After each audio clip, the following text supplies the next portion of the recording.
जो भी चीज़ आप करते हैं वो सब आपके अंदर होता है, सेव होता है, उसकी मेमोरीज वो बीज के रूप में होता है आपके अंदर में। फिर बीज क्या करता है, जब बारिश होगी तब उसमें से स्प्राउट निकलेगा, बीज पौधा बनेगा। जितनी भी चीज़ें आपके साथ स्पॉन्टेनियसली हुई हैं वो सब ऐसे ही हैं, उसका बीज रूप पहले किसी ने इकट्ठा किया होता है। कभी आप गए, किसी प्रैक्टिस को किया, कुछ बुक पढ़ा, लेकिन वो सही समय नहीं था, इसलिए वो बीज बड़ा नहीं हो पाया। फिर अगले जन्म में या किसी और जन्म में सही समय आ जाता है। अब आप ज़्यादा मैच्योर हो गए इस जन्म में, आप ज़्यादा एक्सपीरियंस्ड हो गए हैं और अब जाकर के आप थोड़े बड़े हुए हैं इस दुनिया की चीज़ों के लिए। अगर आप कोई चीज़ की प्रैक्टिस कर रहे हो तो वो इस पर्पज़ से होना चाहिए कि आप अपने माइंड को समझने की कोशिश कर रहे हो। जब आप अपने माइंड को समझ जाते हो और आपका माइंड दुनिया को समझ पाता है, जैसी दुनिया है वैसी, तब सब चीज़ें अपनी अपनी जगह पर चली जाती हैं। अभी फ़िलहाल दुनिया में दो चीज़ें हैं, एक डेड है और एक लाइव है। हमको डेड जिंदा की तरह दिखती है और जिंदा डेड की तरह दिखता है। जो लोग चलते फिरते हैं वो सब असल में डेड बॉडीज़ हैं और उनके अंदर में जो डिवाइन फ्रैगमेंट है वो हमको दिखता ही नहीं, हमारे हिसाब से वो है ही नहीं, वो डेड है। तो क्वेश्चन ये है, जो भी चीज़ें हमको ज़िंदा लग रही हैं उसको मर सकें। जैसे कि हमारी क्रेविंग, हमारी डिज़ायर्स, हमारे अंदर में चलने वाली स्टोरीज़, तो उसको हम ऐसे कैसे करें कि वो मर सके? कैसे हम उसके प्रति मर सकें। बिकॉज इनहेरेंटली दुनिया में कोई जान नहीं है या इस बॉडी में भी कोई जान नहीं है, वो जान हमारी ही डिज़ायर की वजह से है। हम किसी चीज़ को एक्सपीरियंस करना चाहते हैं, ये हम ही लोग कैसे जिंदा है? सब चीज़। इनफैक्ट ये बॉडी जो सांस ले रही है ये भी कुछ देर बाद खाना खाना चाहती है।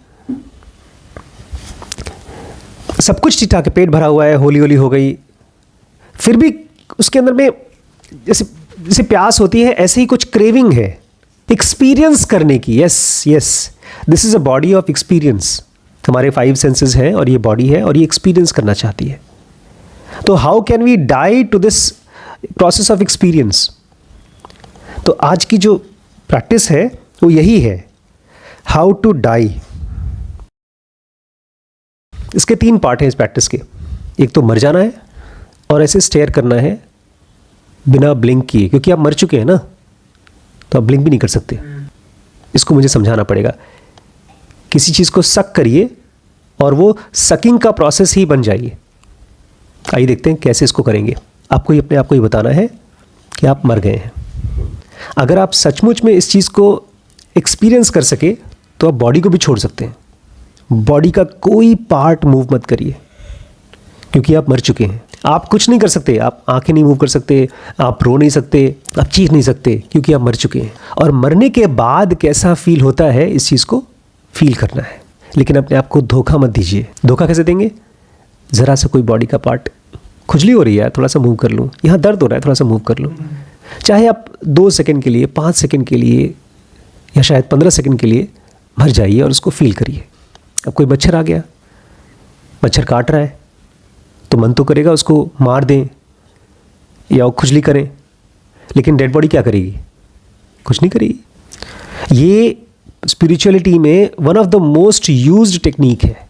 रमण महर्षि ने इसी टेक्निक से एनलाइटनमेंट अचीव किया। लेकिन रमण महर्षि ने इस जन्म में ये टेक्निक यूज़ नहीं किया था, उन्होंने पिछले जन्म में किया था। इस जन्म में तो वो अपने आप उनको हो गया। लेकिन कोई भी प्रैक्टिस जब तक आप पिछले जन्मों में नहीं कर पाते तब तक वो इस जन्म में भी आप कर नहीं पाते। इसका मतलब ये है कि रमण ने इस प्रैक्टिस को पिछले जन्मों में बहुत बार प्रैक्टिस किया होगा।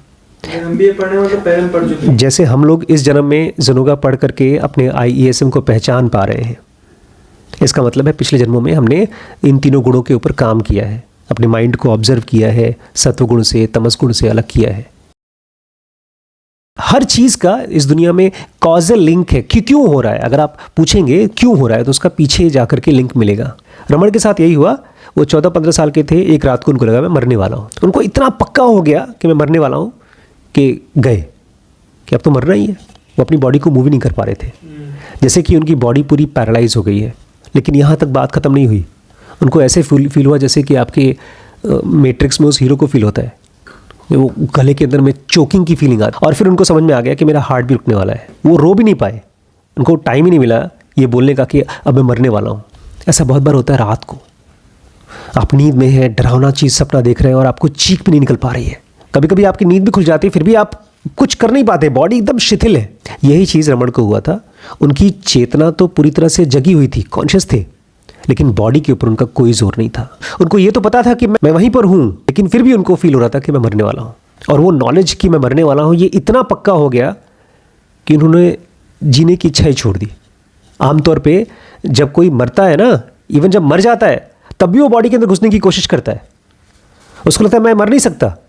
वो मर जाता है तब भी वो जिंदा रहने की कोशिश करता है, इसलिए वो बेहोश हो जाता है और फिर दोबारा होश कब आता है, जब वो बॉडी में आता है। कोई आदमी मरने को तैयार नहीं होता। ये एक तरह का गिव अप है। कोई आदमी आपसे फाइट कर रहा है और उस फाइट में आप पकड़े हुए अपना फ्रंट, तलवार से फाइट चल रही है, हाथ से फाइट चल रही है, या बातचीत से फाइट चल रही है, और आप गिव अप करते बोले, आप बोले ठीक है तुम जीत गए। ऐसा कोई नहीं करता, ईगो के लिए बहुत मुश्किल है। लेकिन रमण ने अंदर से डेथ को बोला ठीक है आप आए, ले जाइए मुझे, मरने को तैयार हूँ। उन्होंने आंखें बंद कर ली और वहाँ पड़े रहे। वो इंतज़ार कर रहे थे कि अब डेथ आए, डेथ आए, डेथ आए। वेट करते रहे मरने के लिए। धीरे धीरे उनकी बॉडी स्टिफ होती गई, जैसे डेड बॉडी होती है। उनकी बॉडी मर गई। लेकिन उसके बाद एक बड़ी प्रॉब्लम आई। उनको अब ये नया चीज़ मालूम पड़ा कि बॉडी तो मर गई है, लेकिन मैं जिंदा हूँ। इसका मतलब मैं कोई और एंटिटी हूँ। और फिर वो वापस उसी बॉडी में आ गए। फिर सुबह हुई, बॉडी ठीक हो गई थी, लेकिन ये बॉडी नहीं थे अब ये वो कॉन्शियसनेस थे जो बॉडी से अलग होकर के अपने आप को एक्सपीरियंस किए थे। क्यों? क्योंकि उन्होंने डेथ को जान लिया था। उन्होंने एक नया ही दुनिया देख लिया था। अपनी कॉन्शियसनेस की, अपनी चेतना की एक अलग आयाम को देखा था। उसके बाद घर में नहीं रह पाए, पढ़ाई लिखाई नहीं कर पाए, वो कॉलेज स्कूल नहीं जा पाए। कुछ पैसे थे उनके स्कूल की फ़ीस जमा करने के लिए, वो लेकर के घर से भाग गए। वो डेथ के एक्सपीरियंस ने उनको पूरी तरह से बदल दिया। आज की दुनिया में मेरे हिसाब से जितने लोगों को मैं जानता हूँ, कृष्ण को फिजिकली देखा नहीं मैंने। अगर कृष्ण के बराबर कोई आदमी पहुँचा होगा सेक्शन 4 पे, तो रमण है। He was that height of enlighten being. Section 4 की जो लास्ट लिमिट होती है, कृष्णमूर्ति से भी आगे जाके पहुँच गए, क्योंकि कृष्णमूर्ति भी अपने फिजिकल बॉडी को ऐसे छोड़ नहीं पाते थे, इस तरह से रमण छोड़ पाए थे।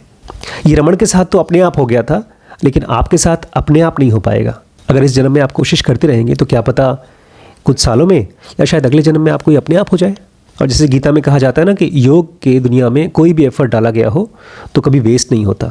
जो भी चीज़ आप करते हैं वो सब आपके अंदर होता है, सेव होता है, उसकी मेमोरीज वो बीज के रूप में होता है आपके अंदर में। फिर बीज क्या करता है, जब बारिश होगी तब उसमें से स्प्राउट निकलेगा, बीज पौधा बनेगा। जितनी भी चीज़ें आपके साथ स्पॉन्टेनियसली हुई हैं वो सब ऐसे ही है। उसका बीज रूप पहले किसी ने इकट्ठा किया होता है। कभी आप गए, किसी प्रैक्टिस को किया, कुछ बुक पढ़ा, लेकिन वो सही समय नहीं था, इसलिए वो बीज बड़ा नहीं हो पाया। फिर अगले जन्म में या किसी और जन्म में सही समय आ जाता है। अब आप ज़्यादा मैच्योर हो गए, इस जन्म में आप ज़्यादा एक्सपीरियंस्ड हो गए हैं, और अब जा कर के आप थोड़े बड़े हुए हैं इस दुनिया की चीज़ों के लिए। अब तक आप फ्रस्ट्रेटेड नहीं थे। अभी आपके अंदर में क्रेविंग थी कि किसी तरह से मैं एक मर्सिडीज़ कार में घूम लूँ या एक अमीर आदमी बन जाऊँ, लेकिन अब वो कंपैरेटिवली शांत हो गई है। जब आप इस प्रैक्टिस को करेंगे ना, और जेन्युइनली करेंगे कि आपको अब मरना है, आपको अपने आसपास के लोगों से हमेशा हमेशा के लिए नाता छोड़ देना है, हर चीज़ को छोड़ देना है, तो मन में गुस्सा आएगा। सबसे पहले तो डर आएगा आपके अंदर में कि मरने वाले हैं। हो सकता है गुस्सा आए कि अभी तक तो मैंने अपनी ज़िंदगी जी नहीं है।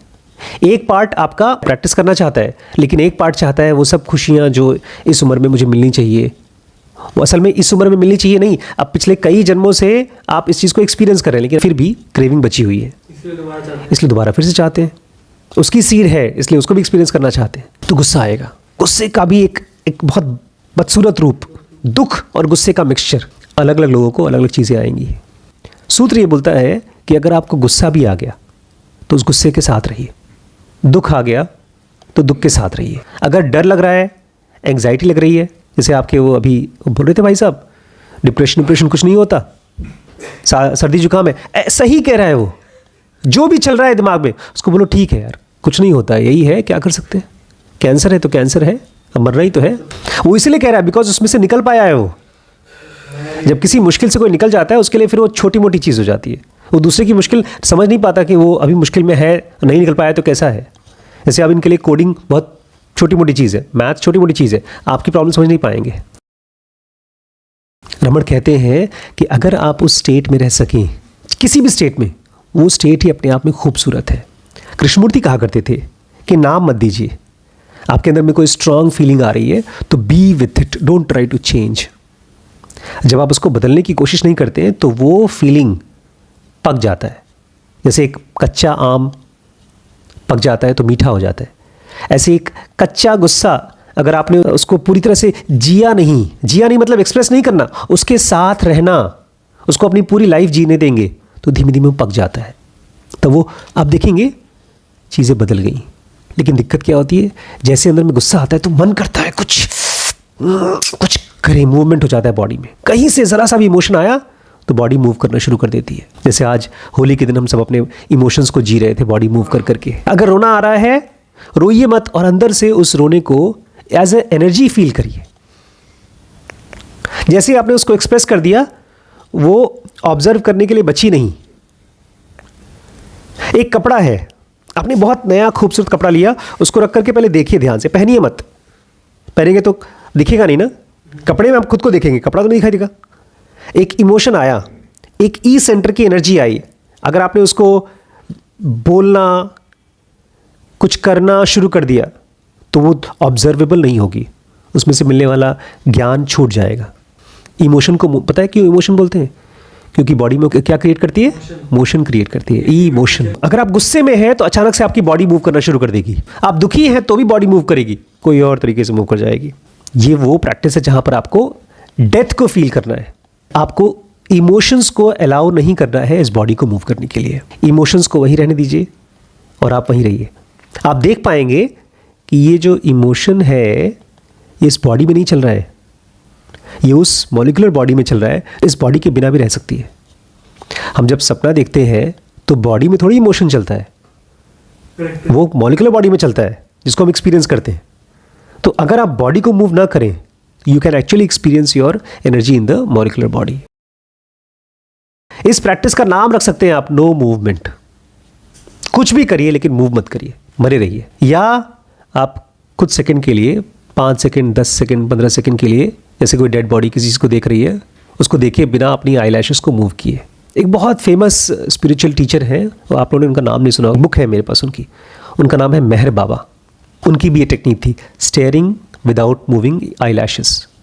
किसी चीज़ को स्टेयर करते रहना बिना अपनी आंखों की लैशेस को मूव किए। सालों साल तक के लिए वो ऐसे ही फ्लोर पे पड़े रहते थे और ऊपर छत पे या किसी चीज़ को स्टेयर करते रहते थे बिना आंखों को मूव किए। घंटों घंटों तक पड़े रहते थे बिना कुछ बॉडी को मूव किए। अगर आप अपनी आंखों से स्टेयर करना सीख सकते हैं तो ये भी अच्छी चीज़ है, बिकॉज उसके ज़रिए आप अपनी आंखों से हटा करके थर्ड आई पीनियल ग्लैंड के पास पहुंच सकते हैं। और एक बार आपकी फिक्सिंग, अपनी अवेयरनेस थर्ड आई पे चली गई, तब आप अगर मूव करने की कोशिश करेंगे तो भी नहीं मूव कर पाएंगे। वो आपको हेल्प करेगा फिक्स होने में। मेहर बाबा ने इसी प्रैक्टिस से एनलाइटमेंट हासिल किया।